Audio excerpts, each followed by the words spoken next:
There we go. Hopefully you can all see me.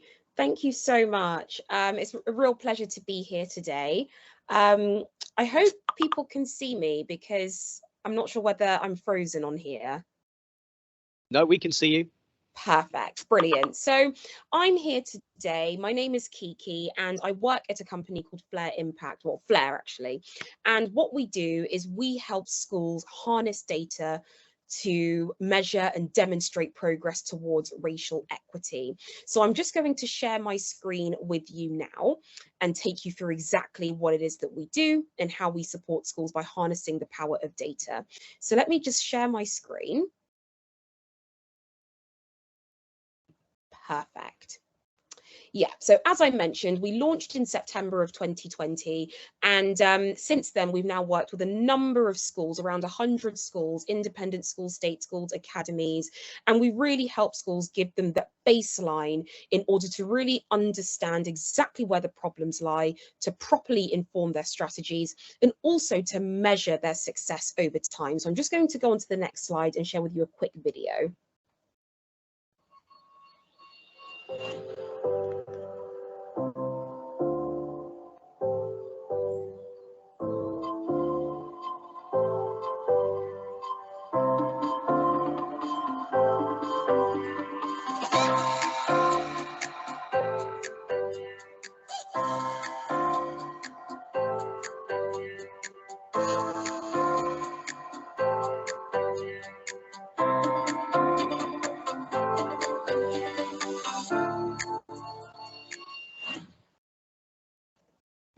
Great. So if I just stop that, move on to the next slide. Brilliant. So in terms of the work that we do, so my work in particular, so I kind of manage Flair's, school clients. So our work requires speaking to dozens of schools, and something that comes up time and time again is that schools are really trying to build racially equitable cultures. They have great intentions to do so, and many have already embarked on this journey, particularly following on from George Floyd's murder in 2020, where we saw a subsequent resurgence of the Black Lives Matter movement. We found that pupil voice was very much on the rise because pupils were boldly coming forward to share their experiences. I myself, on a personal level, was one of those former pupils that wrote an open letter to my school to really just elevate Black pupil voice, really share some of the incidents of racism that we experienced, and to really galvanize senior leaders into taking some serious action. But what we found is that as we were speaking to many school leaders, a lot of schools lacked the robust data and the right data that's really needed as a crucial starting point to firstly, deeply understand and diagnose the problems that may exist. Secondly, to properly inform their strategies. And thirdly, and crucially, to actually measure the progress that's being made over time. And so this is exactly what we help schools do. We help you identify racial bias or where racial bias may lie to help guide your interventions. Secondly, to understand the impact of the initiatives that you're putting in place. And thirdly, to be able to demonstrate and evidence your progress on racial equity, because this really is a journey, and it's really important that you have a quantifiable way of measuring and demonstrating your progress over time.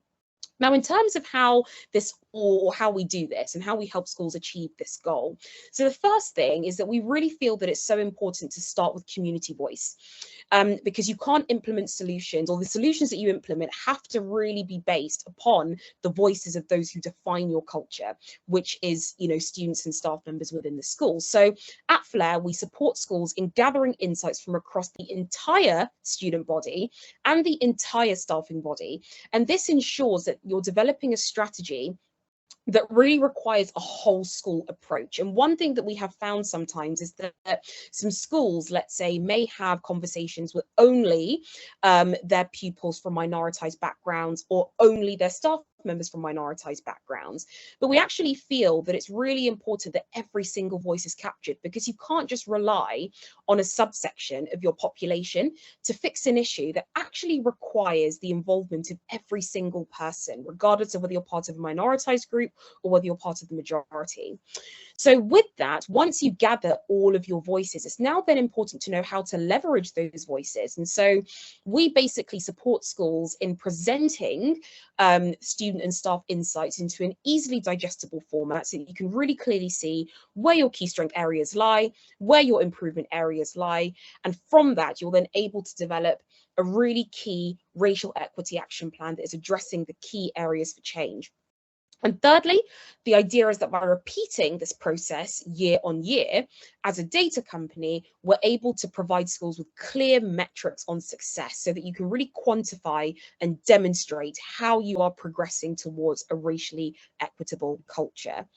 And so in terms of how this all works on the ground and how this fits into practice, so the very first thing in terms of capturing student and staff voice, the most accessible way of doing this that we have found is by providing surveys. Now, I know that schools can experience survey fatigue. You know, there are loads of engagement surveys that are rolled out across the year. But I think in terms of the surveys that we provide at Flair, they have been specifically designed to uncover the right sort of information and asking the right questions in the right way, which is really important. That can be a challenge for a lot of school leaders, is knowing what questions to ask, how to engage pupils and staff members. And so this is where we specialize. What we also provide is anonymity. And we feel this is really important because we want to create a safe space for pupils and staff members to really share their views openly and honestly as possible without that fear of being identified. And that happens also to be a common challenge, is that because this is quite a sensitive issue, that people may feel a bit apprehensive in coming forward if they feel they could be identified or feel, you know, concerned about offending someone, for example. What we also provide is kind of project management support. So what we do is we don't just give out the surveys. We feel that it's really important to provide that context for pupils and staff members to really understand why the surveys are being taken. We also understand that parents are an integral part of the school community. And so we also want to, again, provide some kind of comms and communications on, you know, what is being taken place, why it's important that people's voices are elevated through our platform, because ultimately it's those voices that are then going to determine the strategies that are going to be put in place. Thirdly, what we also provide is a filterable dashboard. So again, really important that you're capturing your insights in a digestible way. And the great thing also about our dashboards is that you can filter according to different demographics. You know, when you talk about race, it's important to identify if particular groups or demographics are being affected more than others. So whether you want to drill down into a year group, if you wanted to see the intersections between race and gender, race and religion, or if you want to see the different experiences between teaching staff and support staff, all of these different intersections are really important for you to really dig deep and understand your culture in a specific and granular way. And finally, we provide a bespoke racial equity action plan. So what we have found with schools is that there's one thing having the data, having the insights, but it's another thing really knowing what to do after that point. And so we also support schools in really providing an action plan that is addressing the key improvement areas that have been flagged. So that's just kind of a quick summary of what we do at Flair. And in terms of our insights and how we present them in the dashboard, I just want to share my screen again, so hopefully you can see this.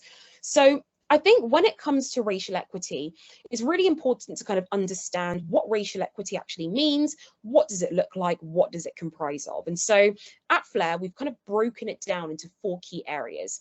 The first being racial awareness. We feel that it's absolutely crucial that regardless of, you know, what race you may be or ethnicity, that every single person has the awareness of identifying and confidently challenging racism when they see it. So one of the things that we capture is the levels of bystandership and whether pupils and staff members know how to identify and challenge racism. Another aspect to consider is the frequency and the types of racist behaviours that may be happening within your respective schools. Is it racist jokes? Is it more microaggressive behaviours? And if so, how frequently is this happening? We also, of course, want to see how racially diverse a school is. And this is definitely a hot topic of conversation, especially when it comes to staff diversity in comparison to student diversity. There can be huge disparities within that. And then finally, we want to see if pupils and staff members feel that their race is a barrier to feeling included within school. Because what we have found is that sometimes a school can be very ethnically diverse, but it doesn't necessarily equate to pupils and staff members feeling that sense of inclusion within school. So those are kind of the key performance areas. I feel that these areas are really important to consider when wanting to build a racially equitable culture. As I also mentioned, it's really important that you see the different filters, so to drill down into year groups, gender, ethnic group, religion, teaching staff, support staff, just to name a few. We're also then able to summarize the key strength areas and the key improvement areas so that you have a really clear idea of where you're doing well in and where you need to focus your attention on to improve your culture. Just to kind of give a very quick overview of some of the performance areas, one of the things that we do within our surveys at Flair is to provide a very interesting situational judgment section. So essentially what we do is we present hypothetical scenarios of, it could be a racist joke that has taken place or an example of a racial microaggression.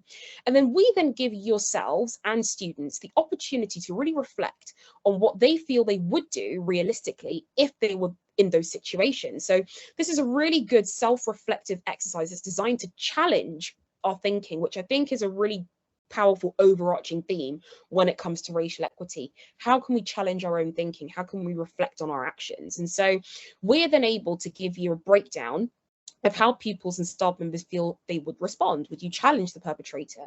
Would you do nothing? Would you laugh? Would you report the incident, support the victim? And we're then able to give you an overall score on the appropriateness. And as a company that specializes in racial equity, we're always working in conjunction with other experts, consultants, D&I professors in order to kind of rank the responses and deliver our scoring system. One thing I also forgot to mention, actually, just to go back to our overview page, is that we feel that it's really important that you have, again, a longitudinal approach to building a racially equitable culture. So you're able to kind of benchmark against your own individual performance so that you can really track your progress over time.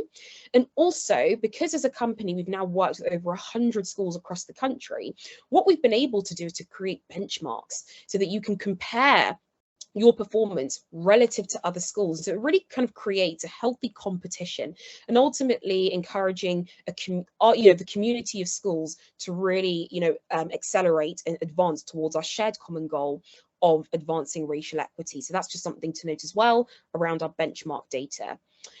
Because I'm conscious of time, I'm just going to skip on to just one more section before I share with you the recommendations that we provide. But with racist behaviors as another example, we give you a breakdown on different types of racism that's being experienced as well as witnessed. You can also see if different ethnicities are being affected more than others, if different religions are being affected more than others, who the racism is aimed at, who the racism is carried out by.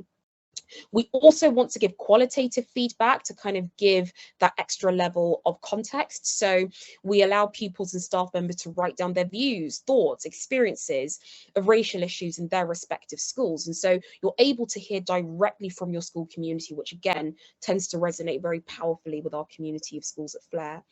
And what we also provide is improvement areas whereby pupils and staff members can vote on what they feel are the key areas of prioritization. So whether it's the ethnic diversity of your teaching staff, whether it's that you need to, or the school's external communication of your racism stance, or whether it's that you need to improve on your response to perpetrators of racism. And so these are the sorts of things, again, centering the voices of your community to really understand your culture and create solutions. And finally, with our bespoke racial equity action plan, basically, as I said, we really feel that school leaders need that support. I know that there are loads of time constraints or maybe a lack of resources to really understand how to approach this issue in an effective way. So what we do is we're able to highlight to schools or drill down into the top 2 improvement areas from the student survey, the top 2 improvement areas from the staff survey, and really give you some prescriptive guidance on how to tackle this. So as an example, one of the recommendations could be that a school needs to implement a bystander intervention campaign to address the improvement area around a lack of student awareness on how to respond appropriately if witnessing racist behaviours. So we highlight the improvement area, as you can see here, and then we give you at least 2 recommendations. And the reason why our recommendations are prescriptive in nature is because we want to empower school leaders to really have the tools, the knowledge, to be able to execute these solutions yourselves without really always having to rely on an external partner or an external trainer for that matter. So as you can see, we give you step-by-step guidance which can be followed to the T, along with supportive research, resources. And we also, as a company that specializes in racial equity, we may be able to also signpost you to other organizations that can help further with the execution and implementation process. What we also think is really important to consider is the time frame to see the impact of the initiative. I think sometimes people expect things to happen overnight, where you implement an initiative and in 2 days you're meant to kind of see the change, but that's just not the case. So there are certain initiatives where we may say, okay, it may take 6 months to see the impact. There may be some quicker wins whereby you can see the impact within a couple of months or 3 months. So we always make sure to give you an indication of the effectiveness, the efficacy, and within which time frame to see the efficacy, of the implementation. So that's just kind of a brief overview of what we do at Flair. And, like I said, thank you so much for taking the time to listen to me today. If you are interested in kind of working with us at Flair or wanting to see how we can support you, my contact details are on the screen. But ultimately, we want to kind of create a community whereby we're using a data-driven approach to really understanding the problems that you can't hide from, by the way, because data really helps to kind of really just give a very factual picture of your school at large, from which you're then able to develop targeted solutions and, crucially, using data to measure and benchmark your progress over time. So thank you so much for listening. I guess that's the end of my presentation. And yeah, just any questions you have, or if you want to get in touch, my details are on the screen. But thank you very, very much. Thank you very much, Kiki. So we've got 3 presentations still to go.